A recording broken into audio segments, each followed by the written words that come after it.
And welcome back. Imagine leaving everything behind, family, friends, and the comforts of home, and resettling in a distant land where you'll fight a host of dangerous enemies. That's exactly what many young Jewish men and women from around the world do each year when they move to Israel to help defend the Jewish state as members of the Israel Defense Forces. Thankfully, one organization in Jerusalem is making these lone soldiers feel right at home. And since Israel is the ancient and ancestral homeland of the Jewish people, it's a natural fit.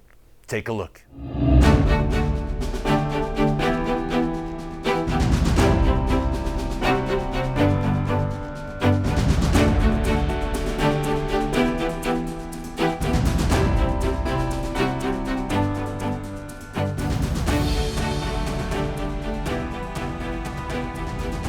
Well, Josh, this is an amazing place, the Lone Soldier Center here in Jerusalem.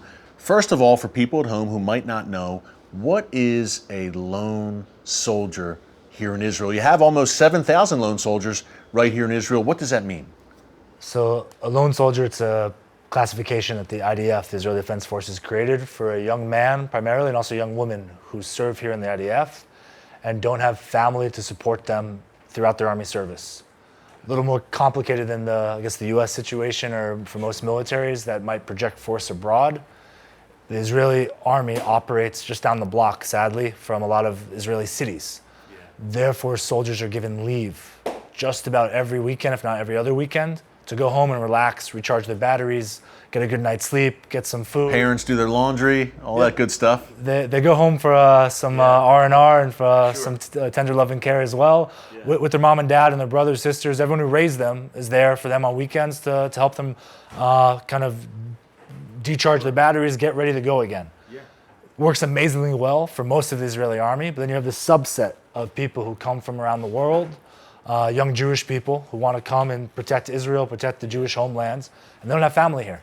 They're referred to, therefore, by the army as lone soldiers because they don't have that family support, that safety net to fall back on, of a place to eat, a place to sleep, a place to... They might have come from America, Europe, South America. We have lone soldiers from over 51 countries who are serving right now. Basically, any Jewish community, large or small, we'll have some young people that really care about Israel, that watch the news, see when Israel gets not just bashed, but attacked, when Jewish life is risked here on the streets of Jerusalem, Tel Aviv, Haifa, all of our cities. So there's young people who care about Israel and will come here to help do their small part to defend it. Josh, that brings us to the Lone Soldier Center and what you're doing here. Now, a very good friend of yours, Michael Levin, was a lone soldier. He was kind of the inspiration for this place. Tell us a bit about Michael's story and how he spurred you on to start the Lone Soldier Center. So Michael was also a lone soldier like me, drafted about a year and change before I went into the army. He grew up in the suburbs of Philadelphia, came to Israel and drafted into the paratroopers. And Michael lived down the block from here, across from Zion Square, had an apartment with 4 other lone soldiers. And Michael was the word in Hebrew is chevrei man, like a man of the people, a people's person. Yeah, everyone loved him. Everyone loved him. Had a giant circle of friends that I was lucky, and a group of us were lucky enough to be part of his life, and he would always bring us in. Make sure we got out of the army, oh, you got a place to eat, come on by my place, I'm making wings, I'm making sausages, I'm making whatever. He would involve everyone in his life, and was kind of the nucleus that a lot of the informal lone soldier community evolved to a big degree around him. So when Michael fell fighting, sadly, in the summer of 2006 in the Second Lebanon War, after he was killed, fast forward a year and a bit, and a group of us who served with Michael, some guys who lived with Michael, we realized that we needed to do something to keep Michael's name and memory and his actions alive, and to also deal with an issue that a bunch of us ran into throughout our service as lone soldiers. How do we make life, the transition into the army, the transition out of the army, how do we make it a little bit easier for these amazing young people coming from around the world? Yeah. So we started off, a group of us volunteering, didn't found the charity originally, didn't have a business plan, didn't have a motto or anything. We just spent a year plus just volunteering, giving advice, giving help, giving counseling to the young people, young men and women coming as lone soldiers from around the world. And over time, we were lucky to grow it and to put down real physical structures, provide meals. We bring together everything you see here in this, it's a moadon in Hebrew.